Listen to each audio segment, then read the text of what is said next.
सुप्रभात बच्चों।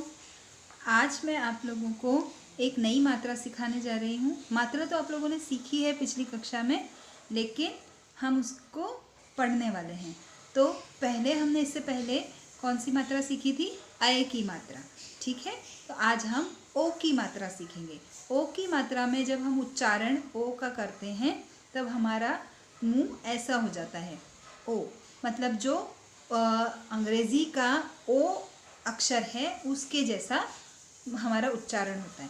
तो हम जब किसी भी वर्ण में ओ की मात्रा लगाते हैं, जैसे कि अगर हमने क में लगाया तो को, है ना, ख में लगाया तो खो, इसी प्रकार से त में लगाया तो, इस तरह से उन वर्णों के साथ में ओ की मात्रा का उच्चारण आता है। ठीक है, तो आज मैं आप लोगों को ओ की मात्रा के शब्द और वाक्य सिखाऊंगी। उससे पहले आज हम अय की मात्रा का जो पाठ बाकी रह गया था उसको हम पूरा करेंगे। जो एक कविता है निकली मैना सैर पर। ठीक है, तो निकली मैना सैर पर, ये पाठ 9 है। इसको आज हम पढ़ेंगे भी और फिर मैं इसका जो पुस्तक का अभ्यास कार्य है वो भी मैं आपको बताऊंगी, है ना, वो भी मैं भेजूंगी आपको। और ओ की मात्रा भी सीखेंगे जिसमें हम उसके भी पुस्तक का अभ्यास कार्य करेंगे। ठीक है बच्चों, तो मैं आप लोगों को अभी पुस्तक के द्वारा पाठ पढ़ाने जा रही हूँ। ये देखिए, आपकी पुस्तक का पाठ 9, निकली मैना सैर पर। मैना क्या होती है? मैना एक चिड़िया का नाम है। ठीक है, ये है एक मैना है यहाँ पर, देखिए। ठीक है, अब इसको हम पढ़ेंगे। मैना एक सैर पर निकली। एक मैना थी जो कहाँ निकली? सैर पर। अपने पर फैलाए। पर मतलब पंख। मैना चिड़िया है तो पक्षी है तो उसके पंख तो होंगे ही, है ना। तो अपने पर फैलाए। तैरती नैया पर बैठना उसे बड़ा मन भाए। तैरती नैया कहाँ है? नैया मतलब नाव। ये देखो, ये इसमें नाव है। नाव कहाँ तैरती है? पानी पर। ये देखिए, नाव दिखाई दे रही है आपको पानी के अंदर, तो इसको नैया भी कहते हैं। ठीक है, नाव का पर्यायवाची शब्द क्या हो गया? नैया। अब उसको नाव पर बैठना बहुत अच्छा लगता है। बड़ा मन भाए मतलब मन को अच्छा लगता है।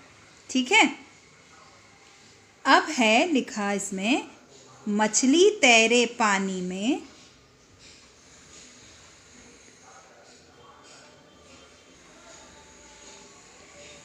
मैदान उसे ना भाए। अब मछली कहाँ तैरती है?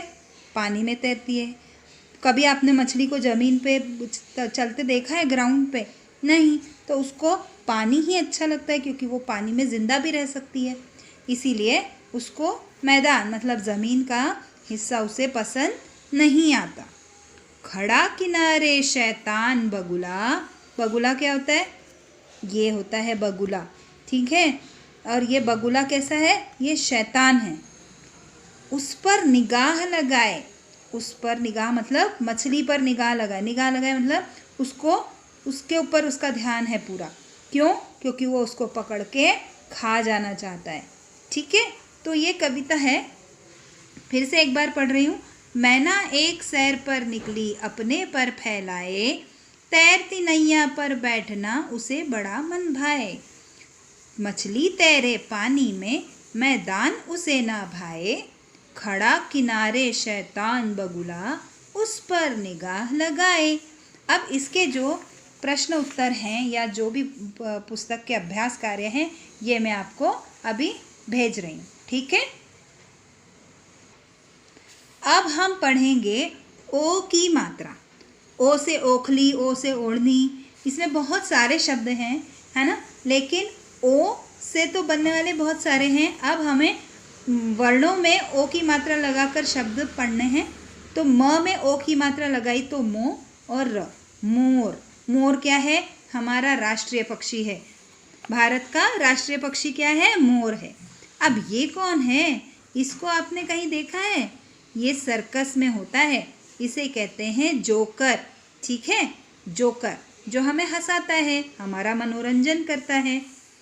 अरे वाह, ये क्या है? ये तो है ढोलक। ढोलक कब बजाते हैं पता है?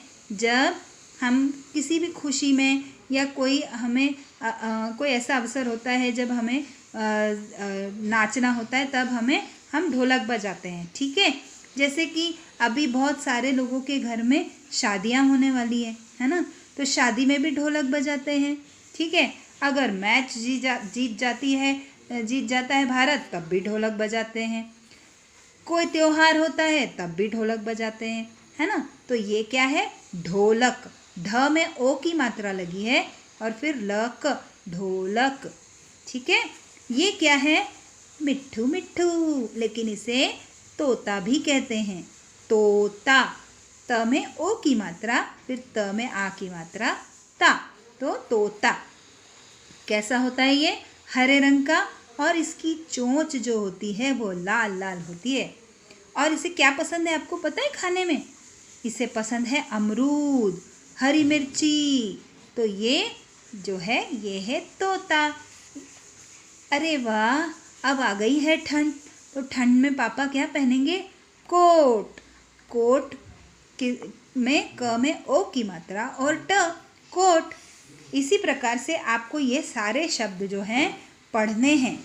और अब आपको इसमें त में ओ की मात्रा, ये तो मैंने आपको समझाने के लिए बताया था, इसी तरह से नहीं पढ़ना है। अब आपको इसको सीधे पढ़ना है।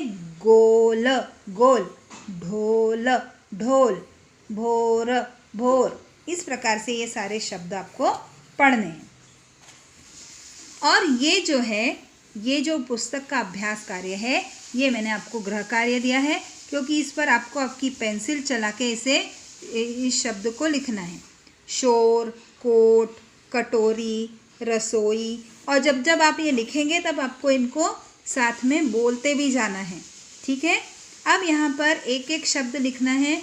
तो ढो से कोई शब्द लिखना है, को से कोई शब्द लिखना है, शो से शब्द लिखना है, टो से लिखना है। फिर यहाँ पे कुछ चित्र दिए हुए हैं, लेकिन यहाँ पे जो उनके नाम लिखे हैं उसमें ओ की मात्रा नहीं लगाई है, जगह दी हुई है, तो वहाँ पर आपको ओ की मात्रा लगाकर उन शब्दों को पूरा करना है।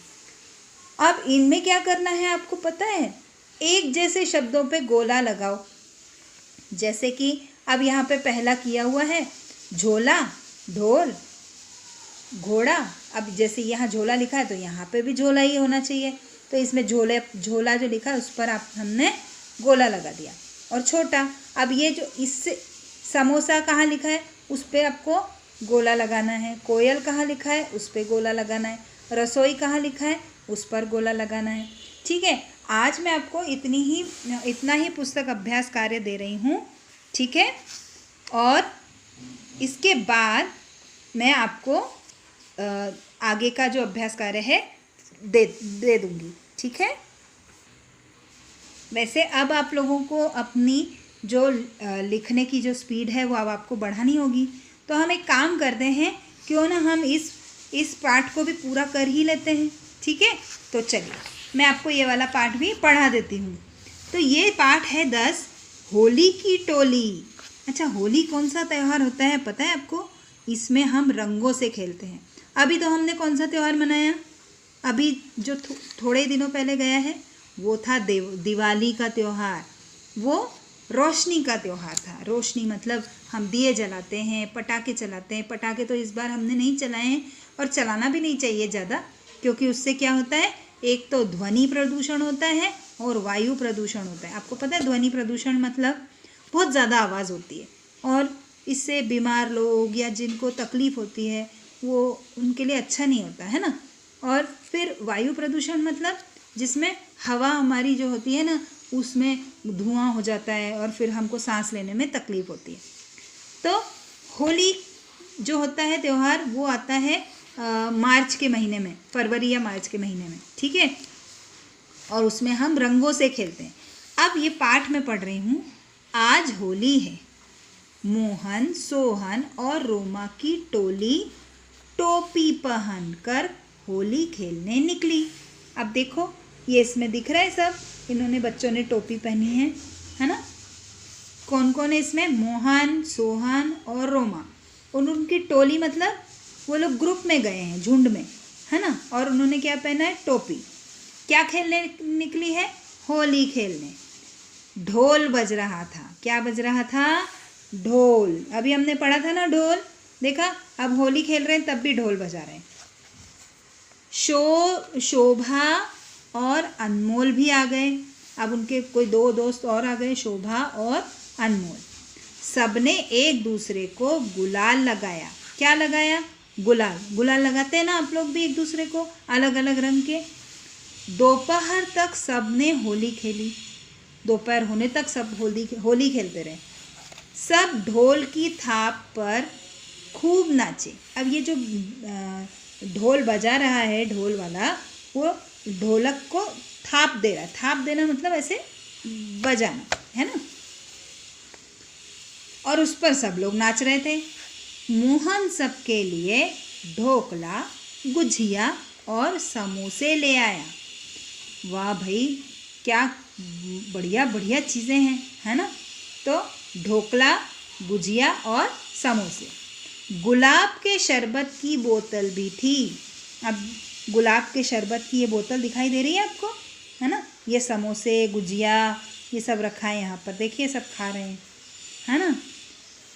सब ने मज़े से खाया और शरबत भी पिया। अब सब लोग मज़े से खा भी रहे हैं और शरबत भी पी रहे हैं। होली खेलकर सब थक गए थे। सब थक गए। आप भी थक जाते हो ना, बहुत देर तक होली खेलते हो तब। सब अपने घर जाकर नहाकर सो गए। अब उन्होंने क्या किया? घर गए, नहाया और फिर सो गए। ठीक है। अब इसी प्रकार से इन सबको ये जो है, ये जो हमको करना है, ये इसका पुस्तक अभ्यास कार्य है, ये जो मैं आपको अभी भेजूंगी। ठीक है। इसी प्रकार से इधर भी है, तो ये भी मैं आपको अभी भेजूंगी। ठीक है। तो आज के लिए इतना ही। अब मैं आपको कल मिलूंगी। ठीक है। धन्यवाद।